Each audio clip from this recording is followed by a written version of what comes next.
রুচিতা, দিদা,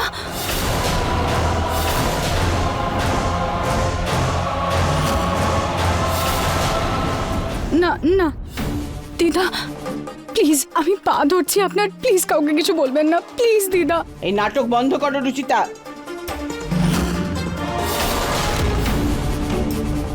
দিদা, নাটক আমি নয়, বরং প্রীতি করছে। কি? হ্যাঁ দিদা, আসলে কালকে ও যখন আমাকে ডাক্তারের কাছে নিয়ে গিয়েছিল তখন কি হলো প্রীতি, তুমি হঠাৎ গাড়িটা থামিয়ে দিলে? গাড়িতে কোনো সমস্যা হয়েছে, আমি এক্ষুনি আসছি।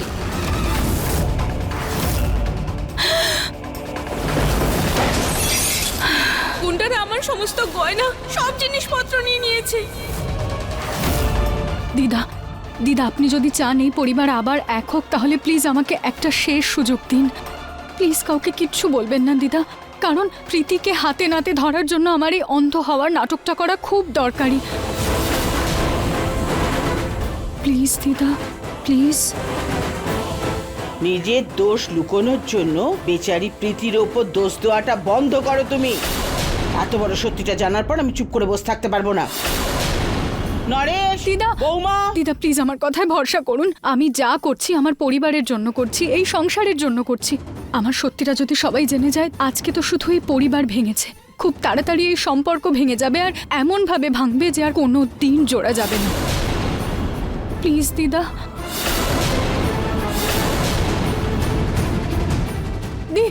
দিদা। নরেশ, বৌমা, নিহার, প্রতীক,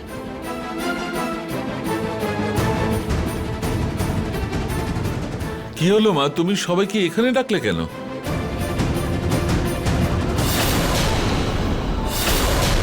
মা কি ব্যাপার? আমি তোমাদের সবাইকে একটা জরুরি কথা বলবো।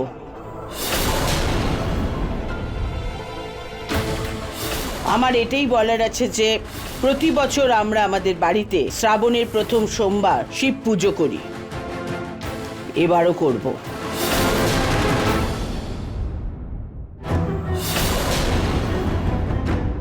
ঠিক আছে মা, তুমি যা ভালো মনে করো। কিন্তু আমার একটা শর্ত আছে,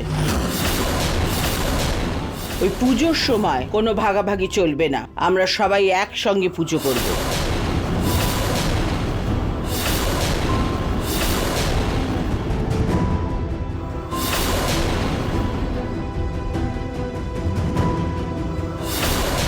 মা কিন্তু কিন্তু কিচ্ছু না, ভাগাভাগি আমাদের জন্য হয়েছে, কিন্তু ভগবান তো সবার জন্য একটাই না, সে পুজো তো অসম্পূর্ণ যেখানে পুরো পরিবার ভাগ নেয় না। তাই জন্য আমি যেটা বলার সেটা বলে দিয়েছি।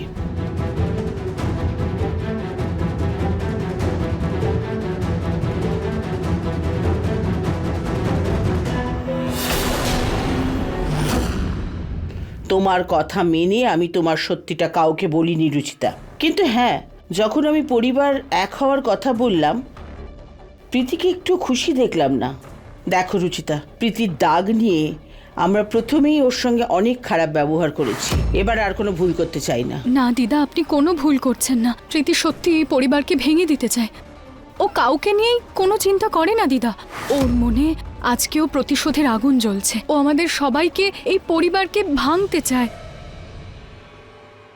দিদা, আমার কাছে একটা উপায় আছে যেটাতে তুমি আমার এই কথায় বিশ্বাস করে নেবে।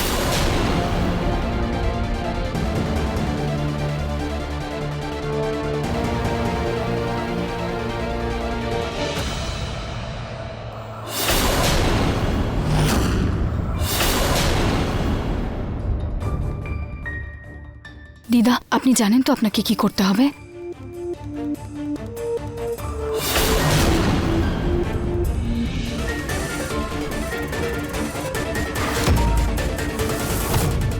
বৌদি তুমি ঠিক আছো? হ্যাঁ আমি ঠিক আছি, থ্যাংক ইউ সো মাচ। এমনিতে ভালো হলো তোমার সাথে দেখা হলো। কি হয়েছে বৌদি? করিডোরে না আমার হাত থেকে তেলটা পড়ে গেছে, তুমি একটু প্লিজ খেয়াল রাখবে, কেউ যেন এসে পড়ে না যায়। আমি ততক্ষণ মোছার জন্য কিছু আনছি। ঠিক আছে, সাবধানে। হ্যাঁ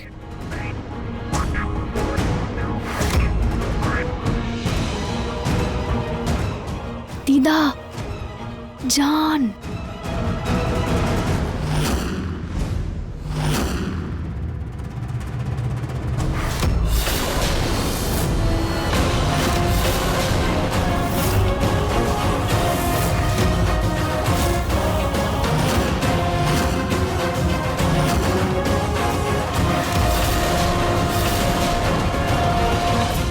ভালো হয়েছে যে বুড়িটা এইদিকেই আসছে।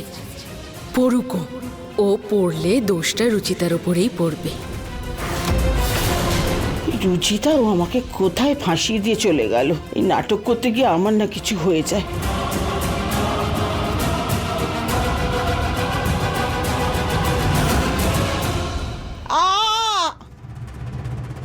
দিদা সাবধানে। এখানে তো তেল পড়েছিল, আমি প্রীতিকে বলেছিলাম, ও আপনাকে বলেনি?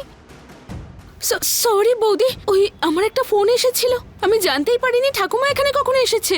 ঠাকুমা তুমি ঠিক আছো? কোনো ব্যাপার নয় মা, ভুল করে হলেও রুচিতাই আমাকে বাঁচিয়েছে, নালে কে জানে কতটা লেগে যেত আমার। দিদা এটা তেল, আমি এটা এখানে ফেলে যাবার প্রীতিকে বলবো ও যেন খেয়াল রাখে, কিন্তু তারপরেও দেখবেন ও আপনাকে বাঁচাবে না। আর যদি আমি সত্যি সত্যি পড়ে যাই না তখন? দিদা, আমি থাকতে আমি আপনাকে পড়ে যেতে দেব না। প্রীতি। হ্যাঁ মা। আচ্ছা বৌদি, মা ডাকছে, আমি আসছি। দিদা আপনি এটা দেখুন, এই দেখুন ভিডিওটা।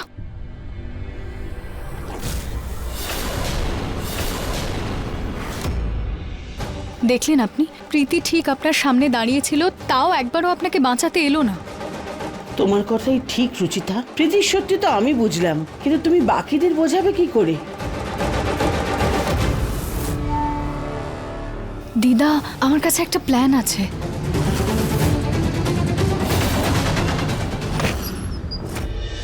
প্রীতি। হ্যাঁ বৌদি। আসলে ব্যাপারটা হলো ধোপা না পুজোর জামা কাপড় ভুল করে আমাকে দিয়ে গেছে, যেটাতে তোমার আর ঋতু বৌদির কাপড় আছে। তুমি প্লিজ একবার চেক করে নেবে। আমি তো দেখতে পাই না। কোনো ব্যাপার না বৌদি, আমি চেক করে নিচ্ছি। আমার জামা কাপড়গুলো আলাদা করি।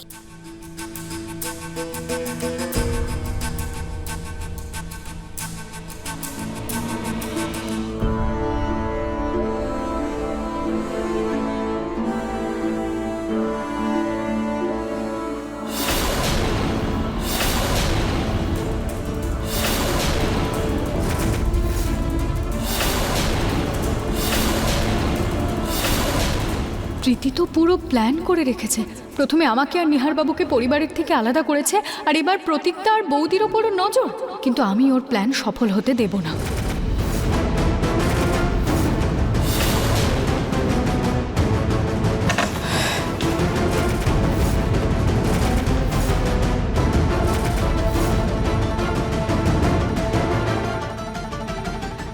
আমিও কি বেকার ভয় পাচ্ছি? ও দেখতে পাবে নাকি? দাও বৌদি, আমি ঋতু বৌদির জামা কাপড়গুলো চেক করে নিই। এত সহজে ঋতু বৌদিকে জামা কাপড় দিয়ে দেব? আগে পুরো খারাপ করব, যাতে কালকের পুজোর জায়গায় ঝামেলা হয় এই বাড়িতে।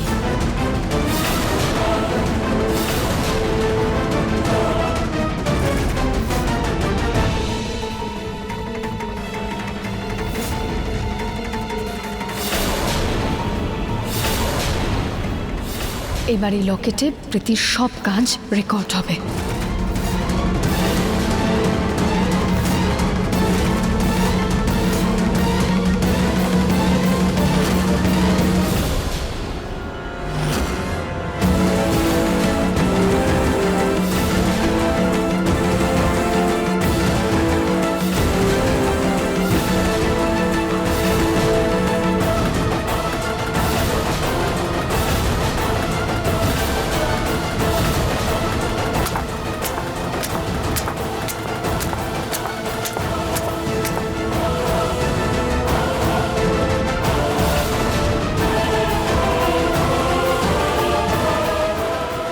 প্রীতি, হ্যাঁ বৌদি। আমার শাড়ি তোমার কাছে কি করে এলো? আসলে বৌদি ধোপা ভুল করে আমাকে দিয়ে গিয়েছিল। আচ্ছা বৌদি, আমি দেখে নিচ্ছিলাম সব ঠিক আছে কিনা। সব ঠিকঠাক আছে। ঠিক আছে, দাও। Thank you.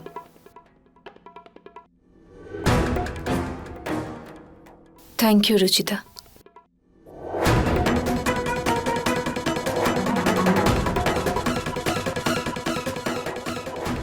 আমি বেঁচে গেছি। কিছু বললে তুমি প্রীতি? না না তো বৌদি। ঋতু বৌদির কাপড় খারাপ করার ভিডিওটা তো পাওয়া যায়নি, কিন্তু আলমারির ভিডিওটা পাওয়া গেছে।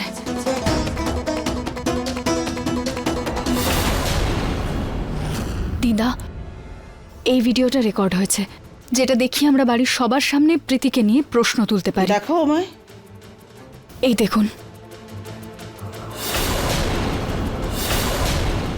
আমার লকেটের ক্যামেরা ফোনের সাথে সিঙ্ক করা। দেখুন দিদা, কিভাবে ও আমাদের সবার ফটোতে ক্রস দিয়ে রেখেছে। আর এবার দাদা আর বৌদি। কিন্তু এতে তো বোঝা যাচ্ছে না। হ্যাঁ দিদা, এই ভিডিওটা ঠিকভাবে রেকর্ড হয়নি, আমাকে আরেকবার চেষ্টা করতে হবে। রুচিতা, এই নাটক করার কি কোনো প্রয়োজন আছে? আমরা দুজনে মিলে সবাইকে গিয়ে প্রীতির সত্যিটা বলে দিই। না দিদা, কোনো প্রমাণ ছাড়া কেউ আমাদের কথা বিশ্বাস করবে না। আর আর প্রীতি সব দোষ আমার ওপরই দেবে, মায়ের কাছেও আমাকেই খারাপ করবে, আর সবাইকে বলবে আপনি ওর ওপর 25 বছরের পুরনো প্রতিশোধ নিচ্ছেন। ওর সতীটা সামনে আনার জন্য আমাদের ওকে বিশ্বাস দিতে হবে যে এই পুজোর মধ্যে দিয়ে আমরা এক হচ্ছি। আবার আমাদের আলাদা করার জন্য তাড়াহুড়োতেও এমন কিছু না কিছু ভুল করবে যেটাতে ওর সত্যিটা সবার সামনে বেরিয়ে আসবে।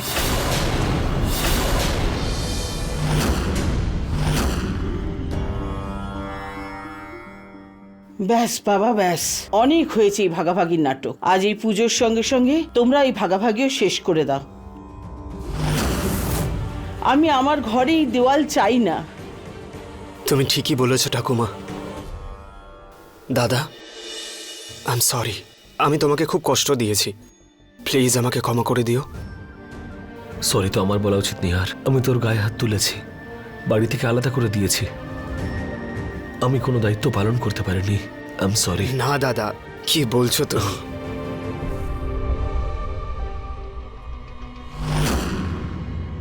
প্রতীকদা, নিহার বাবু, এই নিন হাতুড়ি আর ভেঙে দিন এই দেওয়ালটাকে। আর এমনিতেও এই ভাগাভাগির কারণ আপনারা নন, বরং এর আসল কারণ হলো প্রীতি।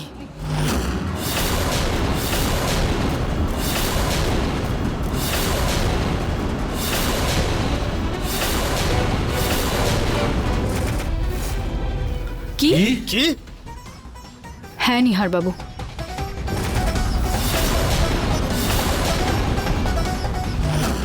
প্রীতি এই বাড়িতে এমন পরিস্থিতি তৈরি করেছে যাতে এই বাড়িকে আলাদা হতে হয়। দুই ভাইয়ের মধ্যে এই দেওয়াল প্রীতি তৈরি করেছিল।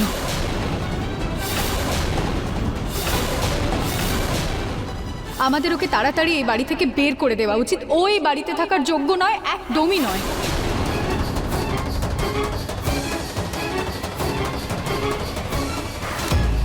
বেরিয়ে যাও তুমি আমাদের বাড়ি থেকে।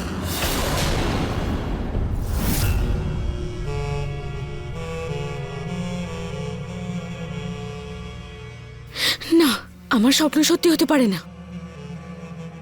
আমি এই পরিবারকে এক হতে দেব না। আমার সব সত্যি সামনে আসার আগে আমায় এই বাড়িকে, এই গোয়েল নিবাসকে ধ্বংস করে দিতে হবে, সবাইকে শেষ করতে হবে।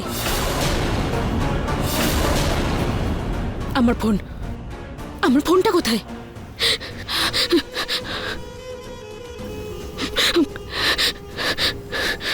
হ্যালো, আমার আর্জেন্টলি তোমার সাহায্যের প্রয়োজন।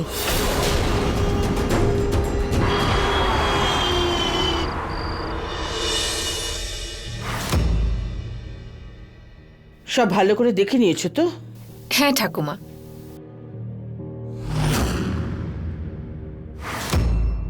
পুরম সব জিনিস এসে গেছে তো? হ্যাঁ, সব এসে গেছে।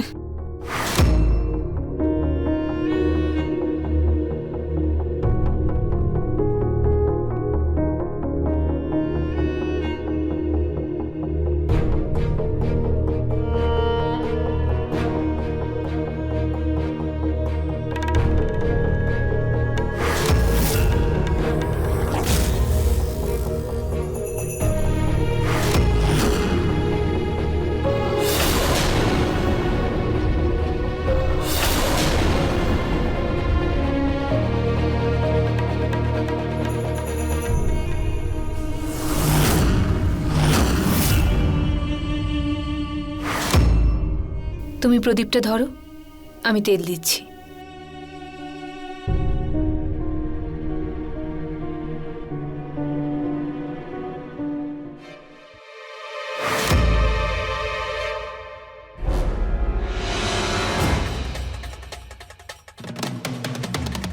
এই প্রীতি দরজার দিকে তাকিয়ে কি দেখছে?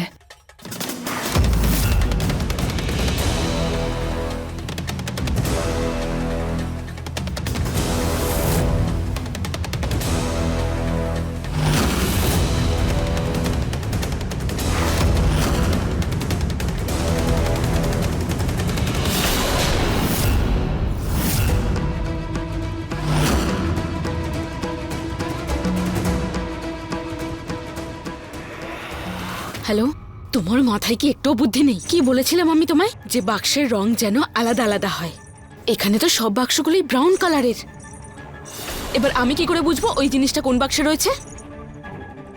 ম্যাডাম, আপনার ওই বাক্সটাতে একটা বড় ক্রস আঁকা আছে, একটু খেয়াল রাখবেন। সামান্য ভুল হলে আপনার খেলা কিন্তু পণ্ড হয়ে যাবে।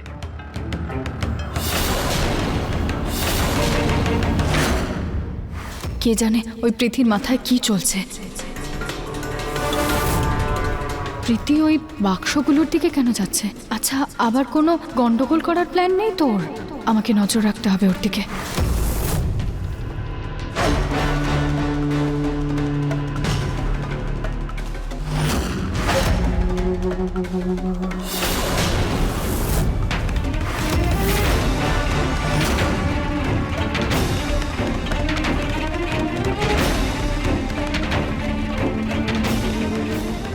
ভাগ্যক্রমে বাক্সটা পেয়ে গেছি,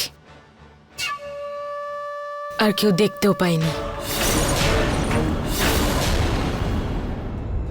বৌদি, আমি 1 সেকেন্ডে আসছি।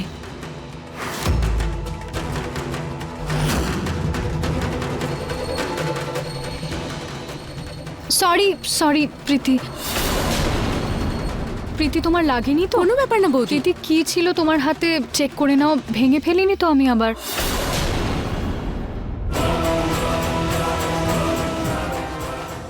আরে না বৌদি, কিছু ভেঙে যায়নি। ওই আমি পুজোর জন্য নতুন জামা অর্ডার দিয়েছিলাম, আর ওটাই ট্রাই করার জন্য উপরে যাচ্ছি। একবার দেখে নাও প্রীতি, তাও।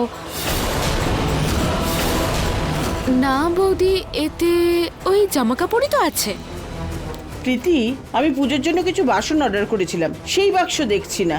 সেই বাক্সটা তুমি ভুল করে নিয়ে যাচ্ছ না তো?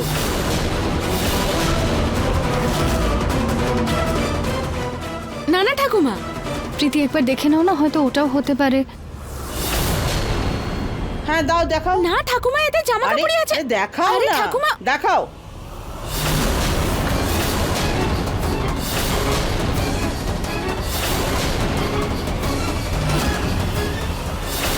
ঠাকুমা, আমি বলেছিলাম তো এতে কিচ্ছু নেই, জামা কাপড়ই আছে।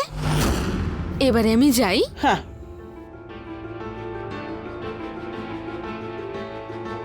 আচ্ছা, এই বাক্সটাতে যদি শুধু কাপড়ই ছিল, তাহলে প্রীতি এটাকে লুকিয়ে নিয়ে যাচ্ছিল কেন?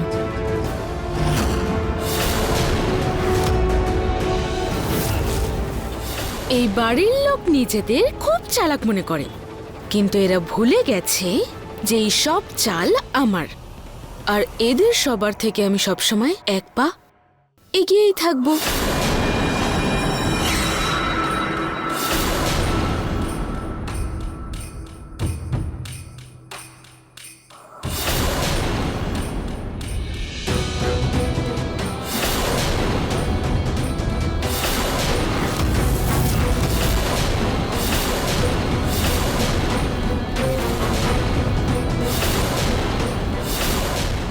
বাড়িতে পুজো, তার মানে যজ্ঞ হবে, আর যজ্ঞ হবে মানে আগুনের খেলাও হবে। 4টে বম্বের কথা হয়েছিল, কিন্তু এখানে যে একটা মিসিং আছে। আর এই 3টে বোমে তো পুরো গোয়েল নিবাস কখনোই ধ্বংস হবে না। এই সাপ্লায়ারটাও না।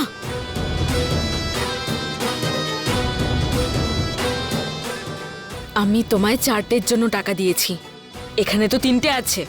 সরি ম্যাডাম, ভুল হয়ে গেছে। আপনি বলুন জিনিসটা নিয়ে কোথায় আসতে হবে, আমি সেখানেই আসছি। পুজোটা কাল, আর আমার জিনিসটা আজকেই দরকার। তুমি আজ রাতে আমার সাথে বাড়ির পিছনে দেখা করবে, আর এইবার যেন কোনো গন্ডগোল না হয়। কালকের দিন এই বাড়ির আর এই বাড়িতে থাকার প্রত্যেকের শেষ দিন হবে, আর এই বাড়ি সেইভাবে ধ্বংস হবে যে এরপরে আর কোনো দিন জোড়ার সম্ভাবনা থাকবে না। আমি প্রীতির ওই বাক্সটাকে আবার দেখতে চাই, হোক না হোক ওটাতে কাপড় ছাড়াও অন্য কিছু ছিলই।